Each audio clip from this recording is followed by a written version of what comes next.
3분기에 삼성이 사상 최대 12조 원의 이익을 낸 건 을 알렸다고 할까요? 삼성전자의 경쟁력은 메모리, 파운드리, 시스템 반도체 설계까지 모두 가진 세계 유일의 기업인 거죠. 최근에 주요 증권사들이 삼성전자의 목표 주가를 10만 원에서 13만 원까지 상향 조정했습니다. 10만 전자 단순한 꿈이 아니다라고 판단하고 있습니다. 삼성전자 실적은 지금 어느 단계에 와 있나요?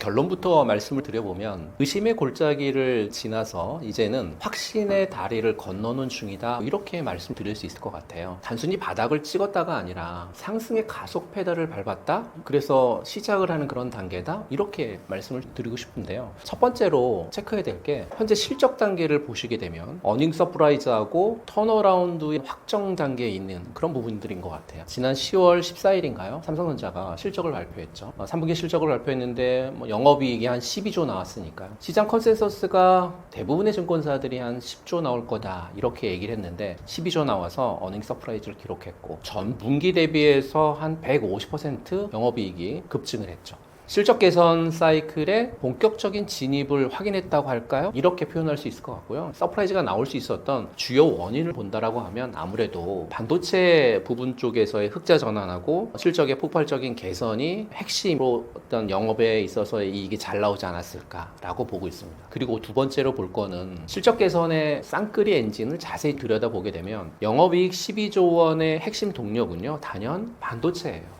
그동안 실적을 끌어내렸었던 반도체가 이제는 쌍끌이 엔진이 돼서 돌아왔다라는 거죠. 쌍끌이 엔진, 첫 번째 엔진은 메모리 슈퍼사이클인 거죠. 서버용 고용량 D램이라든지 또는 SSD의 수요가 AI를 등에 업고 폭발하면서 D램과 낸드 가격이 예상보다 빠르게 반등했으니까요. 그러면서 재고 부담이 확 줄고 있다라고 하는 부분들로 인해서 형성된 거죠. 두 번째 엔진은 HBM입니다. AI 시대의 황금알이죠. HBM의 매출 출하량이 급증을 하고 있는데요. HBM3 2단 같은 고부가 제품 공급이 본격화되면서 반도체 부품의 수익성을 어떻게 보면 퀀텀 점프 시켰다, 이렇게 얘기할 수 있겠습니다. 여기에 갤럭시 Z 시리즈의 흥행에 힘입어가지고 모바일 부분이 탄탄하게 실적을 받쳐주고 있는 것 역시 그동안 이제 실적에 잡음이 되었던 파운드리 적자폭도 최근 대폭 줄고 있는 그런 상황이 벌어졌고, 2025년 10월 현재 삼성전자의 실적 단계는 반도체라고 하는 강력한 메인 엔진이 다시 점화되고 있고 거기에 HBM이라고 하는 터보 엔진까지 장착한 상태다, 이렇게 보실 수 있을 것 같고요. 그래서 증권가에서 벌써 2026년에 영업이익을 60조까지 지금 현재 보고 있어서 삼성전자 앞으로도 계속 기대가 되는 그러한 행보를 주의 깊게 보실 필요가 있겠다, 이런 말씀을 드리고 싶습니다. 이번 반도체 시장이 슈퍼사이클로 이어질 가능성이 있나요? 지금 시장의 열기가 그야말로 굉장히 불타고 있잖아요. 삼성전자 3분기 영업이익이 12조 원을 넘으면서 이후에 모든 시선이 지금 한 곳으로 쏠려 있습니다. 그러니까 슈퍼사이클로 이어질 가능성이 있느냐라고 하는 그런 질문에 결론부터 말씀을 드리면 단순한 가능성이 문제가 아니다라고 말씀드리고 싶어요. 왜냐하면 우리는 지금 새로운 슈퍼사이클의 초입에 들어서 있고 과거와는 완전히 다른 새로운, 어떻게 보면 구조적 슈퍼사이클이라고 할까요? 구조적 슈퍼사이클로 진입하고 있다라고 저는 자신 있게 말씀드릴 수 있을 것 같습니다. 이유를 한번 따져볼까요? 첫 번째 이유는요, 수요의 질이 다릅니다. 과거의 슈퍼사이클은 잘 아시는 것처럼 PC라든지 스마트폰, 이건 B2C거든요. 그러니까 소비자가 이걸 안 사주게 되면 도태되거나 아니면 크지 못했었던 그런 부분들인데 지금은 AI 혁명이죠. 그러니까 앞으로는 B2B라는 거죠. 구글, 마이크로소프트, 아마존 같은 빅테크 기업들이 생존을 건 투자 전쟁이 벌어지고 있고, 만일 AI 투자를 멈춘다라고 하면 경쟁에서 뒤처지겠죠. 그래서 수요가 선택이 아니라 필수가 됐다라는 거죠. 경기가 조금 나쁘다고 이 투자를 멈출까요? 저는 절대 아니다라고 말씀드리고 싶고, 두 번째 이유는요, 돈의 흐름이 바뀐 것 같습니다. AI 전쟁의 핵심의 무기는 바로 HBM인데요. HBM이 기존의 D램 가격보다 5배에서 많게는 7배 비싸게 형성되어 있거든요. 그런데도 없어서 못 파는 시장이 지금 열렸으니까요. 공급이 수요를 절대 못 따라가고 있죠. 지금 삼성전자 실적이 바로 그 증거죠. 드디어 HBM에서 돈을 벌기 시작했다라고 하는 신호탄이다, 이렇게 볼 수 있습니다. 세 번째 이유는요, P하고 Q가 동시에 뛰고 있다는 거죠. 그러니까 가격도 뛰고 있고 물량도 뛰고 있다는 거죠. HBM 같은 비싼 고부가 제품이 시장을 앞에서 끌어올리고 있고 AI 서버가 늘어나면서 일반 D램 수요까지 뒤에서 밀어주고 있는 그런 형국이니까요. P하고 Q가 동시에, 그리고 폭발적으로 증가하는 것, 이걸 우리는 한마디로 슈퍼사이클이다, 이렇게 부르고 있잖아요. 2025년 현재 우리는 거대한 슈퍼사이클의 서막을 목격하고 있고, 이번 3분기 실적은 그 시작을 알리는 신호탄에 불과합니다. 진짜 본 게임은요, 제가 생각할 때는 2026년에 펼쳐질 가능성이 굉장히 높다라고 판단하고 있습니다. 삼성전자와 SK하이닉스의 실적 차이는 어떤 부분에서 생기고 있나요? 최근 발표된 3분기 실적을 좀 보면 두 회사 모두 어닝 서프라이즈를 기록했습니다. SK하이닉스가 잠정 분기 영업이익이 한 11조 정도 나오고 사상 최대 실적을 경신할 걸로 예상하고 있고, 삼성전자 역시 12조 기록하면서 왕의 귀환을 알렸다고 할까요? 그런데 이제 숫자는 비슷한데 왜 이렇게 시장의 평가는 엇갈리는지, 왜 지난 1년 동안 SK하이닉스는 AI의 황태자로 불리고 삼성은 추격자의 이미지가 강했을까요? 핵심은 딱 두 가지인 것 같습니다. 두 가지 중에 첫 번째는 HBM 아닐까요? SK하이닉스가 HBM 시장을 선점했죠. 지난 1, 2년은 그야말로 AI 혁명이었는데 엔비디아의 GPU가 불티나게 팔렸고 GPU에 필수적으로 들어가는 엔비디아의 수요가 폭발했으니까요. SK하이닉스가 바로 이 HBM3 그리고 HBM3E 시장을 사실상 독점했습니다. 엔비디아 물량의 75% 이상을 하이닉스가 공급했다라는 보고서도 있으니까요. HBM 기존의 D램보다 가격이 한 5배에서 많게는 7배까지 굉장히 비싼 고부가가치 제품인데, 그러니까 하이닉스는 메모리 반도체 하나만으로 3분기에 11조가 넘는 영업이익을 낼 수 있었던 거고, 심지어 지난 2분기에는 사상 처음으로요,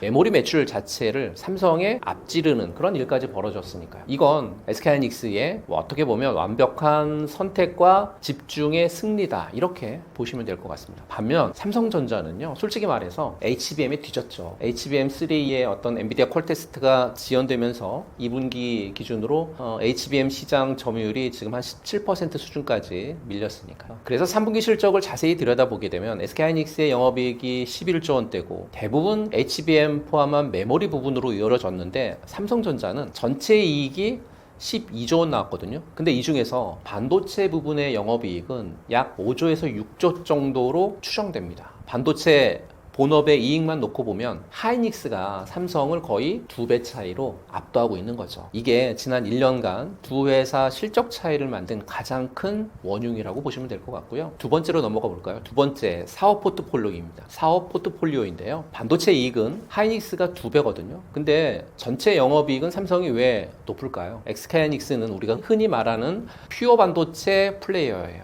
D램과 랜드, 즉 메모리의 모든 건 그런 회사죠. 이번에 HBM이라고 하는, 어떻게 보면 대박이 터졌기 때문에 상승을 하고 있고 영업이익을 잘 낸 거지, 만약에 메모리 시황이 꺾였다라고 하면요, 회사 전체가 휘청거렸겠죠. 근데 이제 반면에 삼성전자는 종합전자제국이라고 표현할까요? 3분기에 삼성이 12조 원의 이익을 낸 건 반도체 말고도요, 스마트폰, 가전, 디스플레이, 이 모든 부분들이 탄탄하게 받쳐줬기 때문이거든요. 특히 삼성 반도체 부분 안에서도 두 가지 복구가 동시에 일어나고 있습니다. 그 복구 일어나는 거 첫 번째는 파운드리 부분의 적자폭이 드라마틱하게 줄고 있다는 거. 두 번째는 HBM에서는 밀렸지만 PC라든지 일반 서버용 D램 시장에서는 다시 슈퍼사이클에 진입했다라는 두 가지 분야가 삼성이 다시 일어서는 그런 복구가 되는 원동력이 되지 않았을까 싶습니다. 앞으로의 관전 포인트는 그래서 명확합니다. 삼성전자가 차세대 HBM4 경쟁에서 하이닉스하고의 격차를 좁힐 수 있느냐, 그리고 SK하이닉스는 HBM 외에 낸드 플래시 같은 다른 부분에서 수익성을 확보할 수 있느냐, 이게 두 거인의 다음 승부처가 될 것으로 저는 판단하고 있습니다. AI 반도체 경쟁력에서 삼성전자가 가진 강점은 무엇인가요? 삼성전자의 경쟁력은 단순히 메모리 하나에 국한되지 않는데요. 바로 세트 플레이어가 가능하다고 하는 점이죠. 세계에서 유일하게 메모리, 파운드리, 시스템 반도체 설계까지 모두 가진 기업이 삼성전자의 진정한 무기다라고 저는 말씀드릴 수 있고요. 몇 가지 체크를 해봤으면 좋겠어요. 어떤 부분을 체크할 거냐면 첫 번째 강점은 사실 AI 반도체 시장의 진정한 게임 체인저는 턴키 전략이거든요. 그러니까 일괄 생산이에요. 엔비디아, 구글, 아마존 같은 빅테크들은 자신들만의 맞춤형 AI 칩을 원하잖아요. 이 AI 칩을 만들려면 칩을 설계하고 거기에 일명 HBM을 붙이고 하나로 합치는 첨단 패키징 과정이 반드시 필요하잖아요. 그런데 TSMC를 보면 파운드리만 하고 있습니다. SK하이닉스를 보면 메모리만 하고 있죠. 하지만 삼성전자는 이 세 가지를 모두 한꺼번에 해결할 수 있는 세계 유일의 기업인 거죠. 고객 입장에서 한번 볼까요? 고객 입장에서 여러 회사를 거치면서 발생하고 있던 복잡한 공급망 리스크가 사라진 거고, 칩 개발 기간이 이렇게 되면 한 20% 이상 단축이 되고 있거든요. 이 원스톱 솔루션은 차세대 AI 칩을 개발하는 빅테크들에게 엄청난 매력으로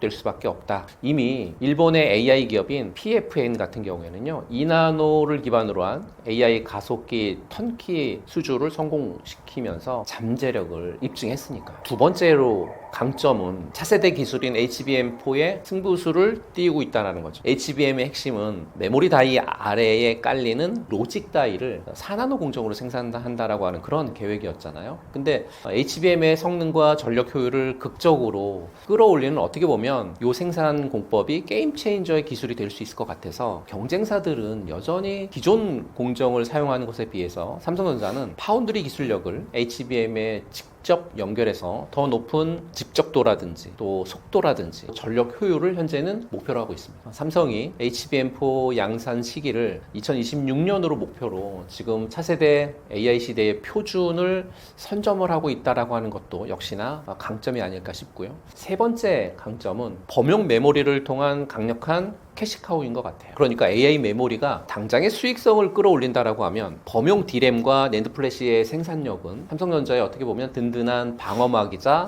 현금 창출력이니까요. 올해 3분기 삼성전자가 범용 D램과 낸드의 수요 폭증 덕분에 SK하이닉스를 제치고 전체 메모리 시장 매출 1위를 다시 되찾았으니까요. 삼성전자는 어떻게 보면 단거리 레이스인 HBM3에서는 SK하이닉스의 밀렸을 수 있습니다. 하지만 AI 시대는 메모리, 파운드리, 패키징을 아우르는 어떻게 보면 마라톤인 거죠. 그래서 삼성전자가 가진 원스톱 턴키라고 하는 독보적인 종합 반도체 기업의 강점과 그리고 4세대 HBM4에서의 승부수를 고려할 때 삼성전자는 AI 반도체 전체의 최종 승리 후보임은 잊지 않으셨으면 좋겠다라는 말씀 드리고 싶습니다. 삼성전자가 10만 전자로 불릴 만큼 상승할 수 있는 여건이 마련되었나요?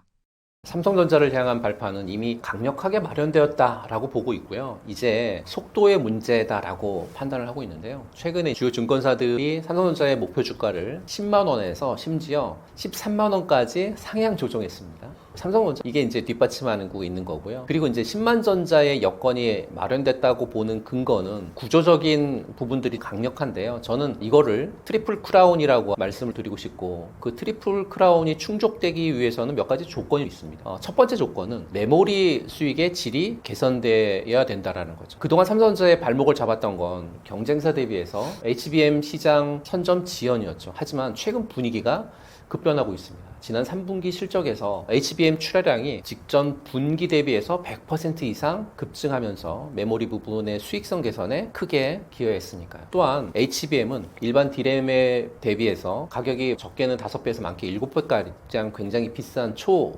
고마진 제품이잖아요. 고마진 제품의 판매 확대는 단순한 매출 증가를 넘어서 반도체 부분 전체의 영업이익률을 폭발적으로 끌어올리는 핵심 동력이 되고 있으니까요. 두 번째 조건은 파운드리 쪽에서의 적자폭 감소인 것 같아요. 그러니까 삼성전자의 두 번째 숙제는 파운드리 부분의 대규모 적자였잖아요. 메모리 호황에도 불구하고 파운드리가 전체 실적의 발목을 잡는다라고 하는 우려가 컸는데, 하지만 AI 칩 설계 수요 증가, 거기에 2나노 3나노 같은 첨단 공정 기술의 안정화 덕분에 파운드리 가동률이 상승하고 있으니까요. 세 번째 조건은 밸류에이션에 대한 매력인 것 같습니다. 삼성전자는 글로벌 반도체 기업들 사이에서 가장 저평가된 종목 중에 하나라는 점이 투자 매력을 더하고 있는데요. 2026년 삼성전자 매출을 최근에 나온 보고서를 토대로 보게 되면 한 350조의 영업이익이 50조에서 60조를 기록할 거다라고 보고 있습니다. 이건 2018년 이후에 8년 만에 사상 최대 실적을 달성할 걸로 보고 있는 거죠. AI, 메모리, 폴더블 같은 전 부분의 호조가 전제가 된 그런 전망이기 때문에 굉장히 밸류에이션에서의 매력적인 포인트를 갖고 있는 거죠. 그리고 현재 삼성전자의 PBR은 역사적으로 보면 최하단에 가깝습니다. 실적 개선 기대감이 현실화될수록 주가는 이 저평가 구간을 벗어나서 펀더멘탈에 맞는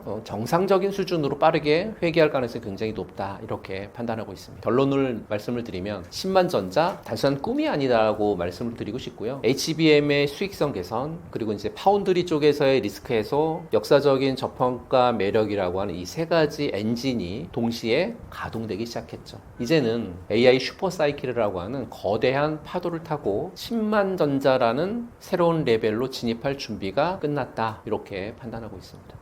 반도체 슈퍼사이클에서도 투자자가 유의해야 할 리스크는 무엇이 있나요? 최근에 뉴스를 보시게 되면 온통 뭐 AI다, HBM이다, 그리고 슈퍼사이클이다, 이런 얘기잖아요. 메모리 반도체 가격은 오르고 삼성전자나 SK하이닉스 같은 대장주의 주가는 하늘 높은 줄 모르고 오르고 있으니까요. 하지만 이럴 때일수록 유의해야 할 핵심 리스크 몇 가지를 좀 말씀드리면, 첫 번째는 지나친 과잉 투자로 인한 공급 과잉 위험이죠. 지금 반도체 시장은 모두가 더 많이 또는 더 빨리를 외치면서 막대한 투자를 쏟아붓고 있거든요. 특히 AI 수요에 맞춰가지고 HBM 같은 첨단 메모리 분야에 투자가 집중되고 있는데, 역사적으로 반도체 사이클은요, 호황이 있으면 반드시 조정이 왔다라는 거죠. 지금 전 세계가 너도 나도 캐펙스를 확대하다 보면 2026년 이후에는 일시적인 과잉 공급 리스크가 언제든지 고개를 들 수 있다라는 얘기입니다. 그러니까 메모리 반도체는 특히 가격 변동성이 굉장히 높기 때문에 수요가 조금만이라도 꺾이게 되면 예상보다 투자가 빠르게 집행되고 가격이 급락할 수 있다라고 하는 점을 염두에 두셔야 되고요. 그래서 TSMC조차도요, 2025년 설비 투자를 전년 대비해서 줄이면서 조절을 시도하고 있다라고 하는 점, 이런 거인의 움직임에서 우리는 신중함이라고 하는 힌트를 얻어야 하지 않을까요? 둘째는 바로 기술의 함정인 것 같습니다. 지금의 슈퍼사이클을 이끈 건 HBM 같은 첨단 메모리하고 파운드리 기술이거든요. 그런데 이 첨단 기술은 막대한 투자 그리고 최고 수준의 인력 요구하고 있는데, 인건비나 또는 뭐 설비 투자 비용이 급등하면서 TSMC의 영업이익률마저 하락하고 있다라고 하는 소식이 최근 들어서 들려오고 있잖아요. 그러면 삼성전자나 SK하이닉스도 마찬가지겠죠. AI 메모리 반도체 시장의 선도적 위치를 지키려면 매년 천문학적인 R&D와 시설 투자가 필수적입니다. 그런데 만약 후발주자가 빠르게 기술을 추격하거나 또는 우리 기업이 첨단 패키징 기술 같은 차세대 기술 경쟁에서 잠시 주춤한다, 그 투자 비용 부담은 고스란히 기업의 이익률 하락으로 이어질 수 있다는 거죠. 초격차를 유지할 수 있는가가 가장 중요한 리스크 관리 포인트라고 말씀드리고 싶습니다. 마지막 세 번째는 거시경제입니다. 반도체는 사실 어떻게 보면 대표적인 경기 민감주죠. 아무리 AI가 좋다 해도 전 세계적인 경기 침체가 오게 되면 버틸 장사가 없겠죠. 기업들이 투자를 줄이고 안 사면 끝이니까요. 2025년 10월 미국 연준이 금리를 계속 확실하게 내릴까요? 아직도 고금리 기조가 완전히 끝났다고 보기 어렵습니다. 물가는 여전히 불안하죠. 고용은 심각한 수준이니까요. 거기에 미중 갈등 같은 지정학적 리스크를 통해서 언제 터질지 모르는 흐름으로 전개가 되고 있으니까요. 만약에 이런 매크로 변수가 시장을 덮치면 사실 슈퍼사이클이고 뭐고 없습니다. 가장 먼저 그리고 가장 크게 타격받는 건 반도체입니다. 그래서 AI라고 하는 나무에만 집중하지 마시고요. 금리나 또는 환율이나 또는 국제 유가나 미중 관계 같은 큰 숲을 항상 함께 봐야 된다라고 말씀드리고 싶고요. 분명 슈퍼사이클은 큰 기회는 맞습니다. 하지만 변동성이라든지 또는 기술 경쟁이라든지 거시 경제라는 세 가지 리스크를 인지하시고 중장기적인 관점에서 기술력과 재무 건전성이 확실한 선도 기업에 집중하는 선별적인 투자가 여러분들의 이 파도를 타는 투자에 있어서 승리의 기림을 명심하셨으면 좋겠습니다. 조선산업이 긴 조정기를 거쳐 점차 회복 흐름에 들어서고 있다고 하는데요. 지금 조선업은 어떤 국면에 와 있나요? 지금 조선업의 국면을 한마디로 요약하면 수주 호황은 지나고 이제부터는 실적 턴어라운드를 확인하는 수확의 시간에 들어섰다, 이렇게 봐야 되는데요. 현재 국면은 수주 잔고 가득해서 건조 집중기로 진입하는 그런 단계입니다. 국내 조선 3사가 이미 3년치 이상의 일감을 두둑하게 확보했거든요. 2021년부터 2023년까지 성과가 바닥일 때가 아닌 성과가 최고점일 때 고부가가치 선박 위주로 수주를 받았다고 하는 게 핵심이거든요. 그러니까 올해 상반기 발주량이 전년 대비 줄었다라고 하는 기사에 사실 놀랄 필요는 없습니다. 이미 도크가 꽉 찼습니다. 그렇기 때문에 골라서 수주를 받고 있거든요. 선주들 입장에서는 지금 주문하면 납기 굉장히 오래 걸리기 때문에 발주를 미루는 자연스러운 사이클이고요. 지금은 얼마나 많이 짓느냐가 가장 중요합니다. 핵심 모멘텀은 고가 수주의 이익 실현인데요. 조선업은 주문을 받고 돈을 벌기까지 적어도 한 2년에서 3년 이상의 시차가 발생하거든요. 드디어 2022년, 2023년에 정말 비싸게 수주했던 고부가 선박이 올해 하반기부터 본격적으로 선주에게 인도되기 시작하면서 수익성 개선이 눈에 띄게 나타나고 있는데요. 바로 이 실적 턴어라운드야말로 조선주가 다시 끌어올리는 가장 강력한 엔진이라고 말씀드리고 싶고요. 그래서 매출 규모 확대, 수익성 개선이 동반되는지, 그러니까 영업이익률이 몇 분기 동안 연속적으로 상승하는지를 꼼꼼히 체크해 보실 필요가 있겠다라는 말씀을 드리고요. 구조적인 강점은 친환경 패권과 중국과의 격차에 대한 확대인데요. 그러니까 국제해사기구 또는 EU의 환경 규제는 점점 더 강력해지고 있거든요. 이러다 보면 노후 선박은 운행이 어려워지면서 LNG 추진선이나 또는 메탄올 추진선, 암모니아 선박, 수소 선박으로 교체 수요가 폭발하고 있다는 거죠. 이 차세대 친환경 고부가가치 선박 기술은 사실 대한민국이 압도적인 패권을 쥐고 있다고 보시면 될 것 같습니다. 중국이 중형 선박이나 또는 벌크선에서 여전히 저가 경쟁을 하고 있다면 한국은 선박 한 척당 3,000원이 넘는 LNG선이나 군함, 특수선 같은 고도의 기술력이 필요한 시장을 독점하면서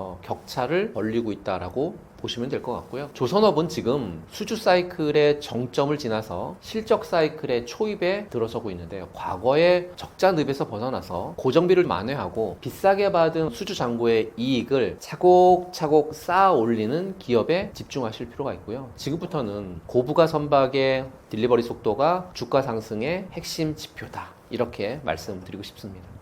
최근 조선사들이 LNG 운반선, 해양 플랜트, 방산 선박 등 다양한 분야로 확장하고 있다고 합니다. 이런 다변화 흐름은 어떤 의미가 있다고 보시나요?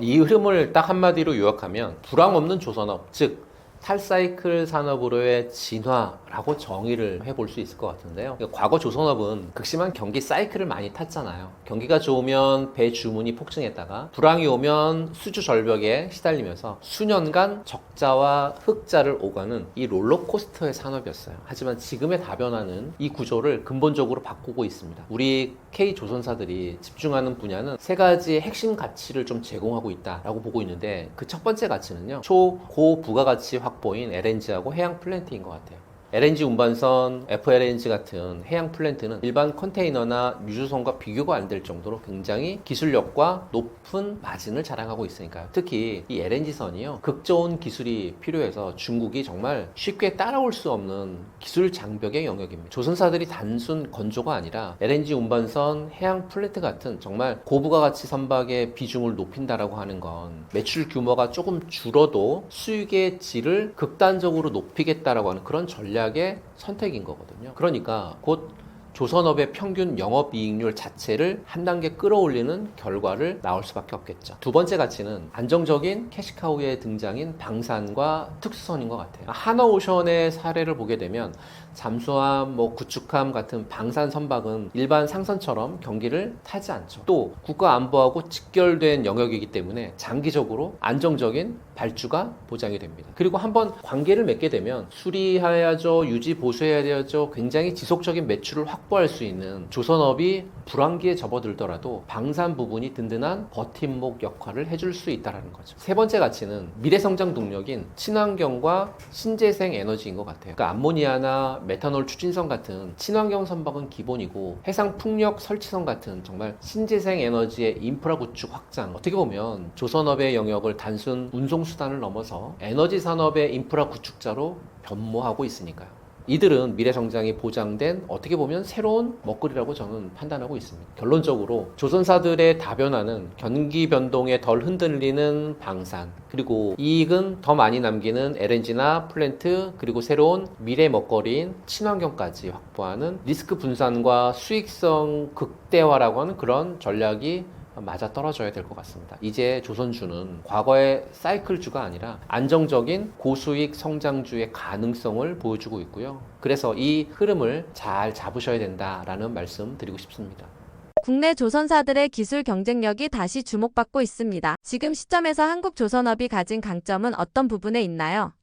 과거 중국의 저가 물량 공세에 밀려서 힘들었던 시절이 있었죠. 하지만 시대가 바뀌었습니다. 2025년 우리 조선은 양이 아니라 질로 승부하는 정말 확고한 기술 우위를 점하고 있고, 한국 조선업의 강점을 몇 가지로 요약을 해드리면, 첫 번째는 친환경하고 고부가가치 선박 시장의 지배력인 것 같아요. 이게 핵심인 것 같습니다. 국제해사기구의 환경 규제가 점점 강력해지면서 노후 선박은 설 자리를 잃고 있으니까요. 선주들은 LNG 추진선이라든지 또는 메탄올 추진선, 그리고 궁극적으로 암모니아 추진선 같은 차세대 친환경 선박으로 배를 교체만 되니까요. 한국 조선사는 이 분야에서 세계 최고 수준의 건조 기술력을 보유하고 있고, 특히 극저온 상태의 LNG를 안전하게 저장하는 멤브레인 형에서는 독보적인 기술력을 갖고 있습니다. 최근 소식을 보게 되면요, 전 세계 신규 LNG선 발주 중에서 한국이 60%가 넘는 점유율을 차지하면서 기술 우위를 입증하고 있으니까 LNG선뿐만 아니라 초대형 컨테이너선, 초대형 원유 운반선, 셔틀 탱커 기술 난이도가 굉장히 높은 선종에서도 한국은 중국을 압도하고 있거든요. 거기에 척당 가격과 기술력이 중국의 2배 수준이라고 하는 그런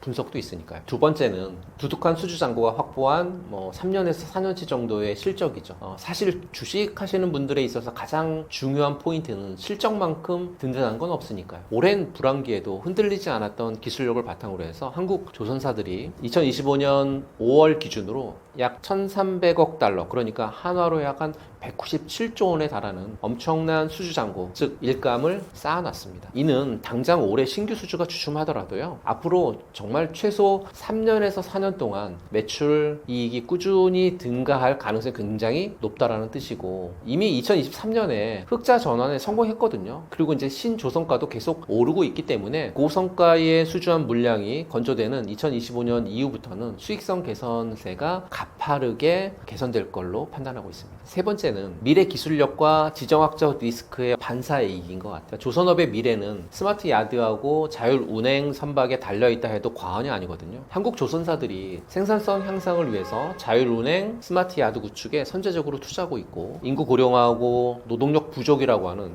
구조적인 문제를 해결하면서 생산의 효율성을 극대화해가지고 중국의 생산 격차를 굉장히 크게 벌리고 있는 정말 핵심 전략이라고 판단하고 있고요. 또한 최근에 미중 갈등이 심화되면서 미국이 중국의 조선업을 완전히 옥죄고 있잖아요. 견제하려고 하는 움직임이 굉장히 커지고 있고, 이 과정에서 한국이 미 해군 함정의 MRO 사업 참여 가능성까지 제기되고 있습니다. 만약에 이제 이 MRO까지 성사된다라고 하면 단순한 수주 이상의 안정적이고 거대한 신규 먹거리를 확보하는 동시에 기술 동맹을 강화하는 효과를 낳을 거다라고 이렇게 판단하고 있습니다. 조선업은 경기와 육아, 글로벌 교체 수요의 영향을 크게 받는 산업인데요. 이번 회복 흐름이 얼마나 이어질 수 있다고 보시나요? 이번 상승 사이클은 과거와는 질적으로 다른데요. 경기나 유가의 단기 변동의 출렁이는 단기 사이클이 아니라 적어도 앞으로 한 2년에서 3년 정도는 견고한 성장 사이클이 기대된다라고 말씀드릴 수 있겠습니다. 왜 그런지 이유 몇 가지를 말씀드리면, 먼저는 조선업 회복의 기초가 되는 건 글로벌 해운 경기하고 선박 교체 수요인데요. 올해 상반기까지 전 세계 해운 물동량 증가세가 둔화된 측면은 있지만 세계 경제가 안정적으로 성장세를 보이고 있고, 특히 신흥국이라든지 또는 유럽, 중동의 수요가 점차 회복이 되고 있거든요. 그러면서 올해 하반기부터는 선박 수요가 꾸준히 늘어날 것으로 전망을 하고 있기 때문에 그렇습니다. IMF라든지 또는 주요 금융기관들의 최근에 나온 보고서를 놓고 보게 되면 2025년 글로벌 실질 GDP 성장률이 미국은 성장 둔화에도 불구하고 유럽 신흥시장은 성장세로 인해 가지고요, 전체적으로 완만한 개선세가 기대가 된다라고 이런 보고서 발표가 있거든요. 결국에는 해운업과 조선업의 수주와 수주하고 물량 회복에 긍정적으로 작용할 거다라고 판단하고 있고요. 두 번째는 환경 규제가 만들어낸 멈출 수 없는 초대형 교체 수요인 것 같습니다. 가장 강력한 동력이라고 판단하고 있는데요. 국제회사기구가 2050년에 넷제로를 목표로 온실가스 감축 목표를 강화하고 있습니다. 그러니까 2023년부터는 탄소 집약도 지수 규제가 본격화될 거고, 이로 인해서 전 세계 선박의 상당수가 특히 증기터빈 선박 같은 낡은 배들은 이제 더 이상 운행할수록 손해를 보는 구조가 됐으니까 운행을 할 수 없겠죠. 전 세계적으로 LNG 선만 해도 현재보다 150척에서 250척이 더 필요하다고 하니까요. 이렇게 되면 단기 발주 물량이 아니라 구조적인 교체 수요라고 볼 수 있을 것 같고요. 심지어 2028년 경에는 노후 선박의 폐선 물량이 최고조에 달할 것으로 예상을 하고 있습니다. 이 노후 선박을 대체할 유일한 답은 한국 조선사가 독점적인 기술력을 가진 친환경 고부가가치 선박뿐이라는 거죠. 세 번째는 이미 확보된 수주 잔고가 장기 실적의 방파제 역할을 할 수 있다라고 보는 거죠. 단기적으로 글로벌 발주량이 감소하더라도 우리 조선사들은요, 이미 3년에서 4년치의 일감 쌓아두고 있거든요. 2025년 하반기에도 LNG선 프로젝트 재개 같은 대형 수주 파이프라인이 대기 중이지만, 설령 단기의 발주량이 줄어든다 하더라도 이미 수전 어떤 고수익 물량들이 건조되는 2025년 하반기 그리고 2026년까지 견조한 실적 개선세는 계속 이어질 수 있다라고 보면 될 것 같습니다. 그러니까 수주 잔고가 곧 장기적인 매출 성장의 토대가 된다라고 이렇게 말씀드리고 싶습니다. 최근 조선 관련 주식들이 방산이나 해양 플랜트와 함께 움직이는 모습을 보이고 있습니다. 이런 흐름을 투자 관점에서는 어떻게 해석할 수 있을까요?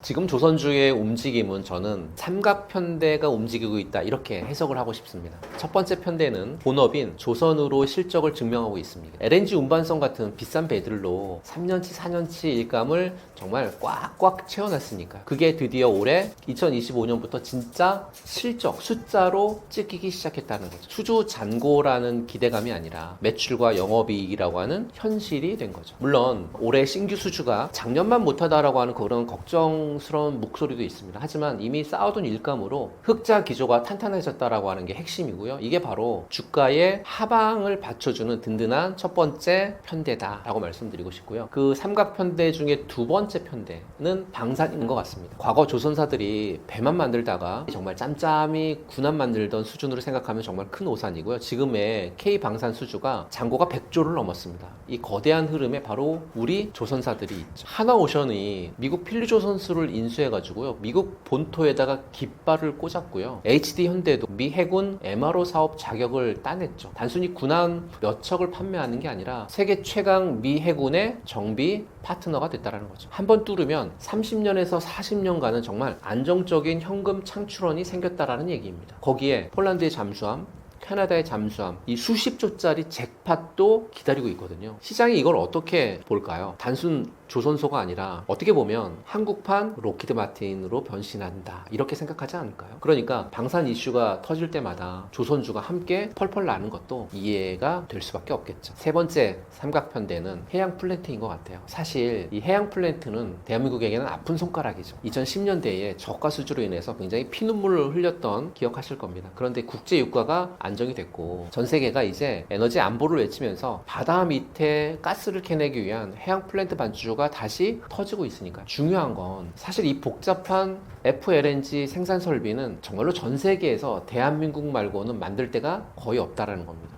최근에 삼성중공업 그 3분기 실적을 보게 되면요, 해양 플랜트 전체 이익을 견인하면서 어닝 서프라이즈가 나왔으니까 이제 해양 플랜트는 어떻게 보면 리스크가 아니라 조선사들의 이익을 폭발적으로 증가시킬 고수익 조커가 아닐까라고 말씀드리고 싶고요. 지금 조선주들의 움직임은 삼각편대로 해석을 해야 됩니다. 본업인 조선의 튼튼한 실적을 내는 캐시카우, 방산으로 인해서 장기 성장 동력의 성장축이 열렸고 이익을 극대화하는 조커 역할을 하는 해양 플랜트까지 엮인 삼각편대가 떴습니다. 물론 이 삼각편대 중에서 하나라도 무너지면 안 되겠죠. 무너지지 않는 한 이 동조화 흐름은 계속될 것으로 판단하고 있고요. 여러분은 체질 개선의 큰 그림을 보면서 긴 호흡으로 대응하셨으면 좋겠다라는 말씀 드리고 싶습니다. 앞으로 조선 산업이 지속적인 성장세를 이어가기 위해서는 어떤 변화나 지원이 필요하다고 보시나요?